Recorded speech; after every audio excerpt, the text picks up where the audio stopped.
Realize that the difference between where you're at and your desires, so your thought and your desires, is time. I did simple math. Like, the one thing I loved about algebra is it worked in this case. I said, if the difference between my thoughts and the things and actually having them is time, then all I did equal time, then all I did was what? Time? How do I collapse time? Wrote it on my whiteboard, so we're gonna go out to my whiteboard in my living room just so you can see. Oh, I guess I didn't write the full thing down, but it came down to my emotion. Let me write it out for you. It won't allow me to flip the camera, but here it is. So, dang, this is inverted as hell. I don't know how to do this for y'all. So, right here, we have, if the difference between your thoughts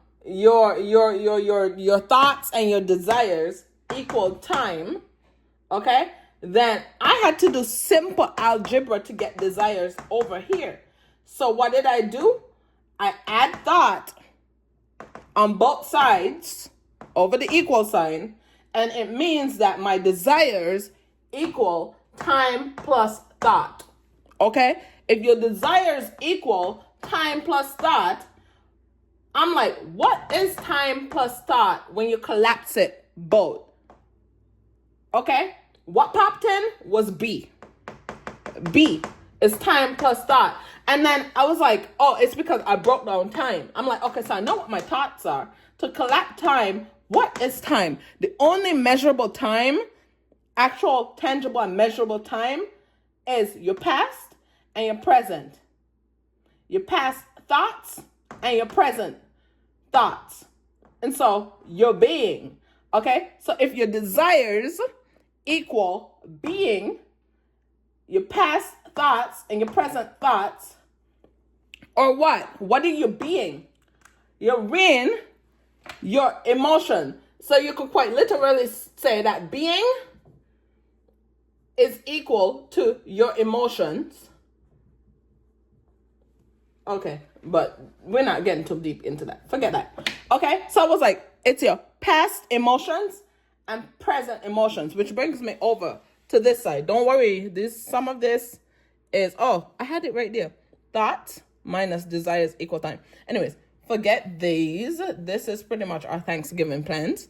Over here in this corner, it broke down your emotions. Emotions is just energy in motion, okay? And if your emotions equals your being, human being, then what are emotions? How do emotion motion? Okay? One of the things I teach in my program is time, money, effort is a transaction. It's transactional for your goals and stuff. Before, I had everything go on here, whatever the hell's going on here. And so for me, I started there with what I knew is that your emotions, how you be, is through your time, is through your money, and through your efforts. Now, I know from reading and stuff. Oh, so if your emotions is also time, anyways, I'm mixing myself up now. But your time, past and present, presence is your emotion, because there's no future emotions. You could only experience emotion right now in the past or the present. It's through your money is how you express your emotion, and through just efforts is how you express your emotion. Now, I know from these things that I teach is that your emotion, if emotion is how you carry yourself, you need to be your desires right now. In the past, so you need to be your desires in the past, and you need to be your desires in the present. And so whatever these desires be, you start to list, if desires equal being, you start to list, who do you need to become, or who will you become as a result of achieving or getting your desires? And then you find that in your past, you find evidence of it in your past, and naturally it'll bring you that feeling in the present.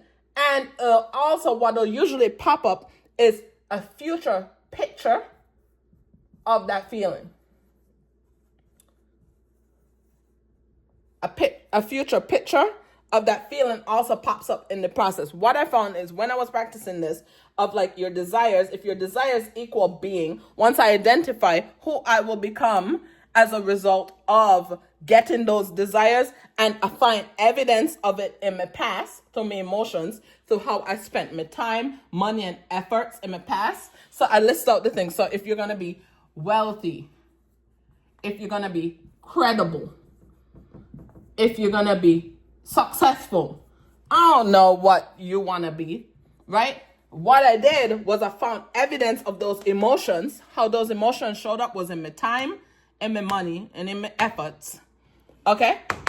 I found evidence, well, more specifically, because we don't want to duplicate time twice, is in my money and my efforts. I said, how did I spend my money to where when I was finished spending my money, I felt wealthy. When I was finished spending my money on a certain thing, like a coaching program, I felt credible. When I was finished spending my money on a convention, I felt successful. If I could bring those past emotions and feel them in the present as a result, especially when wealth, credibility, and success isn't nowhere near me in the present, but I could find evidence of it in the past, then that's what I then feel in the present. And almost every time I get a picture pop into me and of hope, or more, feeling it so much so deeply in the present that you get a picture of that feeling in the future as well.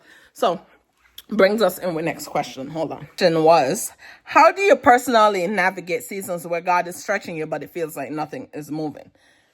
Emotions. I stay in I keep my energy in motion. I make sure that I'm cognitively like doing the work of going to the past to look for evidence of the things that I desire, version of me that I desire.